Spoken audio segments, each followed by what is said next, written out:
साहब, आपका प्रश्न कि भारत में जातिगत जनगणना होना चाहिए नहीं होना चाहिए, तमाम पार्टियां इस सवाल पे एक साथ क्यों नहीं आ रही हैं। देखिए, इससे पहले कि मैं अपनी बात को यहाँ पे मैं शुरू करता हूँ आरजेडी जेडीयू से, जिन्होंने और सीपीआई सीपीएम के साथ में 30 जुलाई को एक ज्ञापन माननीय प्रधानमंत्री को दिया, जिसमें कि आरजेडी के नेता तेजस्वी ने उनके साथ में बात कही कि जातिगत जनगणना हिंदुओं का होना चाहिए, जिसमें कि ओबीसी, अधि ओबीसी और पिछड़ा वर्ग है।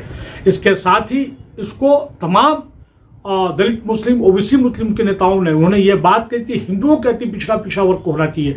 भाई, जब सभी जात बिरादरी, सभी धर्मों का लोगों का पिछड़ा, अति पिछड़ा वर्ग में है, ढेर सारी जब मुसलमानों की जातियां जो हैं जब पिछड़े वर्ग में है, तो उनका क्यों नहीं होना चाहिए।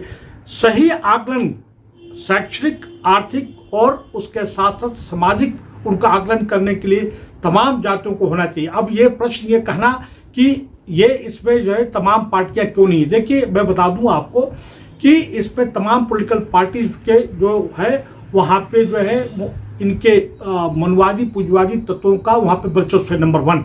नंबर 2 जो है, जो भी नेता है वो चाहते हुए भी ये होना चाहिए, लेकिन वो पॉलिटिकल पार्टीज का जो दबदबा है, जिनका लोगों का दबदबा है, उसके आइडियोलॉजिकल लाइन पे काम करते हैं। ये बिल्कुल जातिगत जनगणना होना चाहिए और तमाम लोगों का होना चाहिए, चाहे किसी भी जात धर्म का है। अगर एक बार उनका पिछड़ा वर्ग में, अति पिछड़ा वर्ग में अगर नाम आ गया है, तो उन तमाम पिछड़ा वर्ग के, अति पिछड़ा वर्ग के तमाम जातियों को वहां पर होना चाहिए, नंबर 1। और यहाँ पे ये भी मैं बात बताना चाहता हूं कि देखिए, सन 1936 में हमारे राष्ट्रपिता महात्मा गांधी ने ये अपनी हरिजन पेपर में ये बात कह दिया था कि अगर वो हरिजन है या पिछड़ा वर्ग है, दलित है, तो ये उसका दलितपन, पिछड़ापन, चाहे वो सिख हो जाए, ईसाई हो जाए, मुसलमान हो जाए, उसका पिछड़ापन छोड़ता नहीं है, उसको होना चाहिए।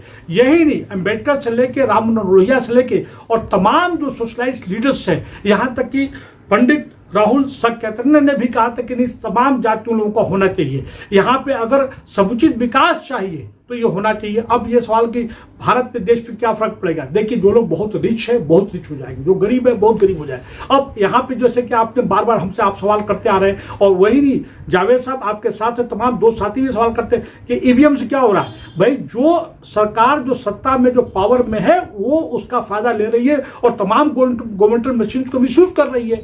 अब यहाँ पे अगर चाहते हैं कि सबका विकास होना चाहिए, समुचित विकास होना चाहिए, जो ज्यादा अमीर न होने पर जो ज्यादा गरीब नहीं होना चाहिए, तो इसमें सबका जो है जातिगत जनगणना को होना अत्यंत आवश्यक है। और उसके साथ साथ में उन तमाम नेताओं को, खास करके जो पिछड़ा वर्ग के लोग हैं जो सपोर्ट करें, उनका भी सपोर्ट करता हूं। बहुत धन्यवाद, थैंक यू वेरी मच।